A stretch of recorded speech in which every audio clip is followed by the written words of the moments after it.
ನೀವೇನಾದರೂ ಡಯಾಬಿಟಿಸ್ನಿಂದ ಬಳಲ್ತಾ ಇದ್ರೆ, ಅಂದರೆ ಸಕ್ಕರೆ ಕಾಯಿಲೆಯಿಂದ ಏನಾದರೂ ನೀವು ಸಫರ್ ಆಗ್ತಾ ಇದ್ದರೆ, ಒಂದು ಅದ್ಭುತವಾದಂತಹ ಟೀಯನ್ನು ಹೇಳ್ತಾ ಇದೆ, ಅಂದರೆ ಮನೆ ಮದ್ದು ಅಂತೇಳಿ ತಿಳ್ಕೊಳ್ಬೋದು ನೀವು.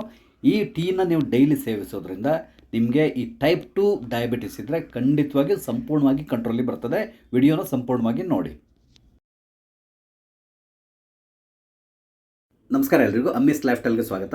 ಇವತ್ತು ನಾನು ನಿಮಗೆ ಟೈಪ್ 2 ಡಯಾಬಿಟಿಸಿಂದ ಯಾರಾದರೂ ಬಳಲ್ತಾ ಇದ್ದರೆ ಅವರಿಗೊಂದು ಅದ್ಭುತವಾದಂಥ ಮನೆಮದ್ದನ್ನು ಹೇಳ್ತಾ ಇದ್ದೇನೆ. ಈ ಮನೆಮದ್ದು ಅಥವಾ ಒಂದು ಟೀ ಮಾಡೋದು ಹೇಗೆ ಅಂತ ಹೇಳ್ತೇನೆ. ಈ ಟೀನ ನೀವು ಡೈಲಿ ಉಪಯೋಗಿಸೋದ್ರಿಂದ ನಿಮ್ಮ ಡಯಾಬಿಟಿಸ್ ಸಂಪೂರ್ಣವಾಗಿ ಹತೋಟಿಗೆ ಬರ್ತದೆ. ಅದರಲ್ಲೂ ಪ್ರಮುಖವಾಗಿ ನಿಮ್ಗೆ ಹೇಳ್ತೇನೆ ನೋಡಿ, ಈ ಒಂದು ಮನೆಮದ್ದು ಮಾಡಲಿಕ್ಕೆ ನಿಮ್ಗೆ ಬೇಕಿರೋದು ಒಂದೇ ಒಂದು ಇಂಗ್ರೀಡಿಯೆಂಟು. ಇದು ಕೂಡ ನಿಮ್ಮ ಸುತ್ತಮುತ್ತ ಇರುವಂತಹದ್ದು. ಬನ್ನಿ ಇದನ್ನ ಮಾಡೋದು ಹೇಗೆ ಅಂತಕೊಂಡು ಹೇಳ್ತೇನೆ.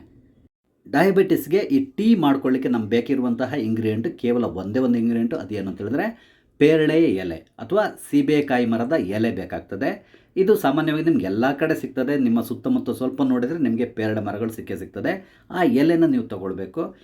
ಇಲ್ಲಿ ಈ ಎಲೆಗಳನ್ನು ನಾವು ಯಾಕೆ ಯೂಸ್ ಮಾಡ್ತಾ ಇದ್ದೇವೆ ಅಂತ ಹೇಳಿದ್ರೆ, ಈ ಎಲೆಗಳಲ್ಲಿ ಫ್ಲೇವೋನಾಯ್ಡ್ಸ್ ಇರ್ತದೆ, ಅದೇ ರೀತಿಯಲ್ಲಿ ಟ್ಯಾನಿನ್ಸ್ ಇರ್ತದೆ. ನಂತರ ಇನ್ನೊಂದು ಪಾಲಿಸ್ಯಾಕರೈಡ್ಸ್ ಅಂತ ತಗೊಂಡು ಒಂದು ವಿಶೇಷವಾದಂತಹ ಔಷಧೀಯ ಅಂಶ ಇರ್ತದೆ. ಈ ಪಾಲಿಸ್ಯಾಕರೈಡ್ಸ್ ಇರ್ತದಲ್ಲ, ಇದು ಕಾರ್ಬೋಹೈಡ್ರೇಟ್ಸ್ಗಳ ಕಣಜ ಅಂತ ಕೂಡ ಹೇಳ್ತಾರೆ.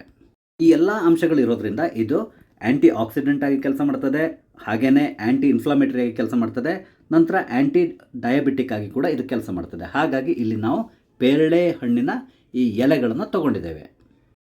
ಬನ್ನಿ ನಾವು ಈ ಎಲೆಗಳನ್ನು ಉಪಯೋಗಿಸ್ಕೊಂಡು ಯಾವ ರೀತಿಯಾಗಿ ಈ ಟೀನ ಮಾಡ್ಕೊಳ್ಳೋದು ಅಂತ ತಗೊಂಡು ನಾನೀಗ ಈ ವಿಡಿಯೋದಲ್ಲಿ ನಿಮ್ಗೆ ಎಕ್ಸ್ಪ್ಲೇನ್ ಮಾಡ್ತಾ ಇದ್ದೇನೆ. ವಿಡಿಯೋನ ಸಂಪೂರ್ಣವಾಗಿ ನೋಡಿ, ತುಂಬ ಯೂಸ್ಫುಲ್ ಆಗಿರುವಂಥ ವಿಡಿಯೋ ನಿಮಗಿದು. ನಾನು ಈ ಟೀನ ಮಾಡ್ಕೊಳ್ಳಿಕ್ಕೆ ಒಂದು 3 ಎಲೆಗಳನ್ನು ತೊಗೊಳ್ತಾ ಇದ್ದೀನಿ. ಸ್ವಲ್ಪ ದೊಡ್ಡ ಎಲೆ ಆದ್ದರಿಂದ 3 ತೊಗೊಂಡಿದ್ದೇನೆ. ಚಿಕ್ಕದಾದರೆ ಒಂದು 4 ಎಲೆನ ನೀವು ತೊಗೊಳ್ಬೋದು.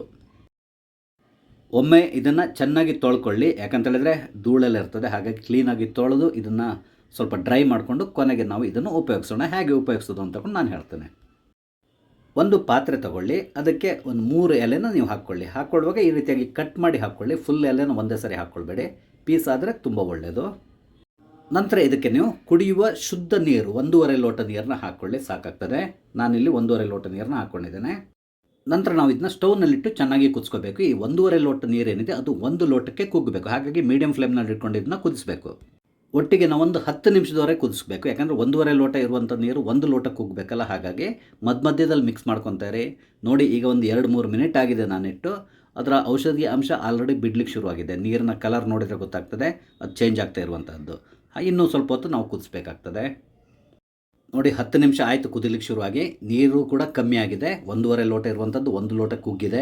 ಹಾಗೆಯೇ ಅದರ ಔಷಧಿ ಅಂಶ ಕೂಡ ಸಂಪೂರ್ಣವಾಗಿ ಬಿಟ್ಟಿದೆ. ನಿಮಗೆ ನೋಡಿದರೆ ಗೊತ್ತಾಗ್ತದೆ, ಕಲರ್ ಚೇಂಜ್ ಆಗಿದೆ. ಈಗ ನಾವು ಇದನ್ನು ಬಂದ್ ಮಾಡ್ಬೋದು. ಬಂದ್ ಮಾಡಿ ನಾವು ಸ್ವಲ್ಪ ಹೊತ್ತು ತಣ್ಣಗಾಗಲಿಕ್ಕೆ ಇಟ್ಬಿಡಬೇಕು. ಈಗ ಅದು ತಣ್ಣಗಾಗಿದೆ. ಇದನ್ನು ನಾವು ಸೋಸ್ಕೊಳ್ಬೇಕು. ನಮಗೆ ಈ ಎಲೆ ಬೇಕಿಲ್ಲ, ಕೇವಲ ನಮಗೆ ಈ ಟೀ ಸಿಕ್ಕಿದ್ರೆ ಸಾಕಾಗ್ತದೆ. ನಾನೊಂದು ಗ್ಲಾಸಿಗೆ ಇದನ್ನು ಸೋಸ್ಕೊಳ್ತಾ ಇದ್ದೇನೆ.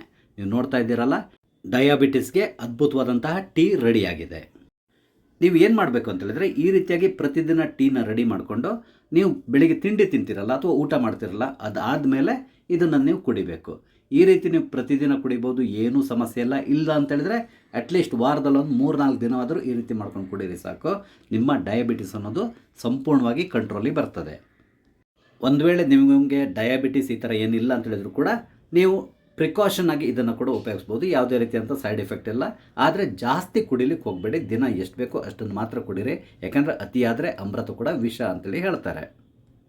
ಇದನ್ನು ನೀವು ಚಿಕ್ಕ ಮಕ್ಕಳಿಗೆಲ್ಲ ಕೊಡ್ಲಿಕ್ಕೆ ಹೋಗಬೇಡಿ. ಏನಿದ್ರು ಒಂದು 30-40 ವರ್ಷ ಆದಮೇಲೆ ಅಂಥವ್ರು ಉಪಯೋಗಿಸೋದು ಒಳ್ಳೆಯದು. ಇಲ್ಲ ಅಂತೇಳಿದರೆ ಡಯಾಬಿಟಿಸ್ ಯಾರಿಗಿದೆಯೋ ಅವ್ರು ಇದನ್ನ ಉಪಯೋಗಿಸ್ಬೋದು. ನೋಡಿದ್ರಲ್ಲ, ಒಂದು ಅದ್ಭುತವಾದಂತಹ ಒಂದು ಟೀನ ಡಯಾಬಿಟಿಸ್ಗೆ ಹೇಗೆ ಮಾಡೋದು ಅಂತ ಹೇಳಿದ್ದೇನೆ. ನಿಮಗೆ ನನ್ನ ವಿಡಿಯೋ ಇಷ್ಟ ಆದರೆ ದಯವಿಟ್ಟು ಲೈಕ್ ಮಾಡಿ, ಶೇರ್ ಮಾಡಿ. ಹಾಗೆ ನಮ್ಮ ಎಲ್ಲ ವಿಡಿಯೋಗಳನ್ನು ನೋಡಿ ನನಗೆ ಸಪೋರ್ಟ್ ಮಾಡಿ. Thank you.